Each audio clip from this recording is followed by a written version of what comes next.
What's up, everybody? Thanks for tuning in to Breaking Edge Outdoors.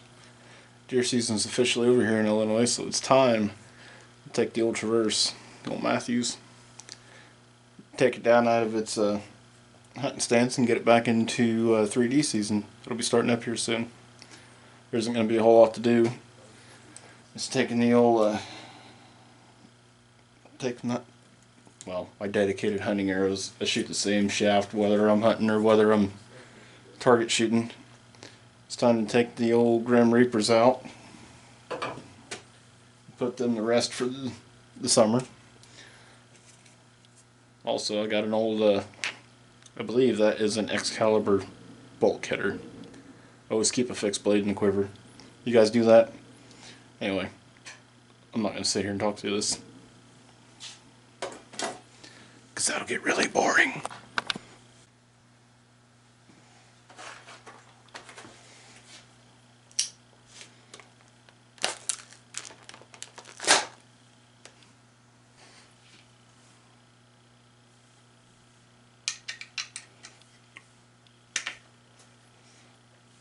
One thing I find very important to do is take the bolts from my quiver and put them back in, so that way I don't lose them between seasons.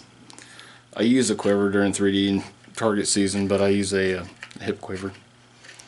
I just got a cheap one off of Amazon. It's a 3-tube, it's a plain Jane quiver. Nothing fancy, nothing special. It doesn't need to be. It just needs to hold arrows, and it's got a little pouch on it, holds my thumb release and a pencil and my scorecard, all that good stuff. So there's that.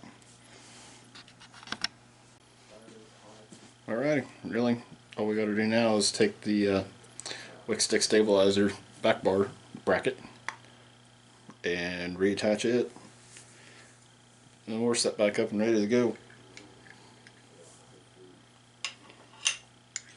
Gotta remember which hole I put it in. The reason I took this off is because I was having issues getting it in my case. I can shoot well enough without it, just when I'm really trying to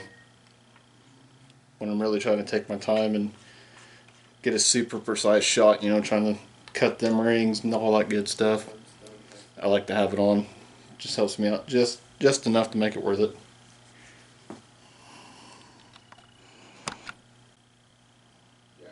And that's it. Now we're ready to go back straight into 3D and target season. Put it back up here. But outside of that, I use the same Fast Eddie XL sight, same rest, arrows, release, the whole works. The only thing that changes is I take the quiver off and I put that back bar bracket back on. And quick test fit. And thankfully, that bow fits in that case. I'm running an SKB Hunter XL case. I actually bought that mid-season, so I wasn't entirely sure if it was going to fit in there, you know, that side up. I guess it'd be the left side of the bow up. I had the right side up with the quiver, and it fit perfectly in between the lid foam. Here, I'll just take you in there and show you. So you got it sitting in here like this. It all fits down in there. The sight doesn't quite fit in there like it probably should. But these foam blocks right there, that's what's actually holding the bow down. I'm not sure if that's going to work out the greatest or not, but we'll try it. Anyway, that pretty much wraps that up. That's really all I wanted to get accomplished. Well, not all I want to get accomplished. I've got a broken arrow somewhere in this mess from this season. From when I shot my bigger doe, I actually hit her a little bit high and I ended up spining her. I wasn't aiming for the spine, but I had to shoot over top of a limb and it just smacked her and dropped her straight where she was. The problem, I mean, it's kind of nice because then you ain't got to track them, but the problem is then they lay there. But I climbed straight down and went and stuck another arrow in her, so I got her taken care of quickly. The problem is she flopped over and snapped the arrow off, which is bound to happen.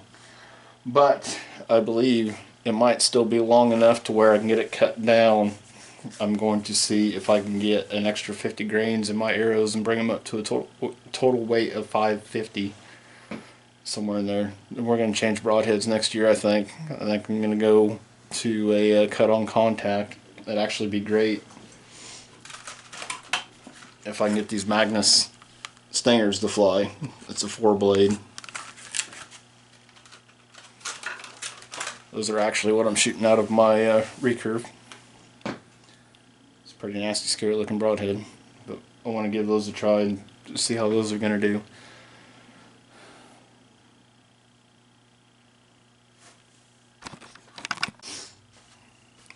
Alright, from here, you guys can't see it. Oh, you can probably see a little bit of it right down here in the corner. My bench is an absolute mess. A local auctioneer here in my area has a sportsman's auction the end of every February.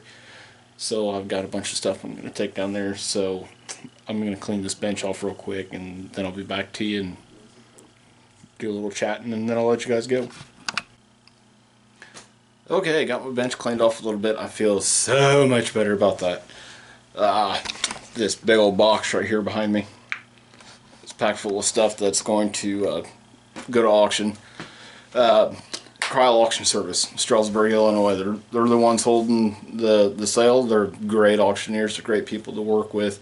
I actually worked for them for a little bit, and I'm not saying that because of that. I'm saying that because they're good auctioneers, and I appreciate them. Just a quick little recap here. I had a great bow season. It probably could have been more productive than what it actually was, but that's completely and solely on me. I shot 2 does on a Sunday. Not even really sure when that was. Let me look at that. That would have been October 25th. I doubled up, shot 2 does on public ground, and then that Thursday would have been October 29th. I shot my my 9-point buck on public ground.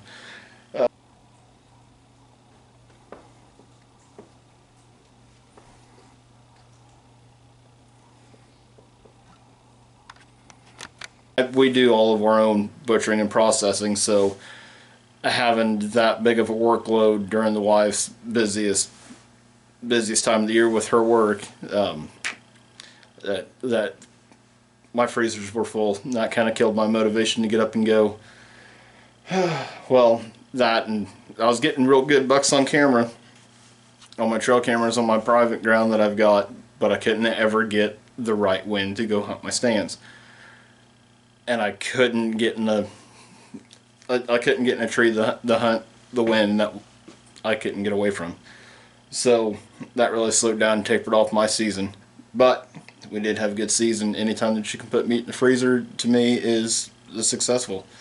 And learn things.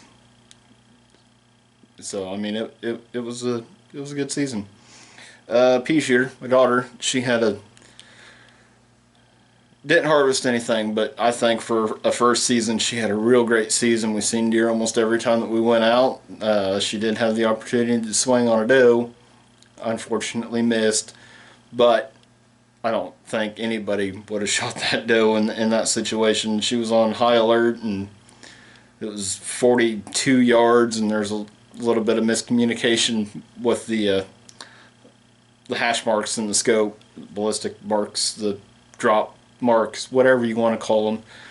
There's a bit of communication between her and I, but we got that figured out. So next season, I think it's going to be better. We're going to work with her all summer, and I think my oldest son, I think he's going to buckle down and get behind his bow and maybe hunt this next coming year. So, or next coming season, I guess, is all going to be in the same year. So we're looking forward to that. We do have more videos coming up in the works. I think probably this weekend I'm going to go through and start going through my tackle boxes. I like to do that every year. I've got several tackle boxes. I'm not going to say too many, but I've got several tackle boxes, and throughout the season they all got to get mixed and jumbled up, and I really should have silenced my phone.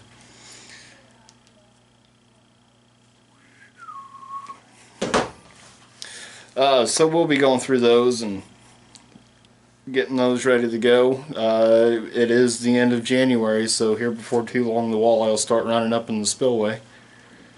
So we'll be out after them, and then from there it kind of rolls in the crappie season, and then in the bass fishing, which we're always excited for.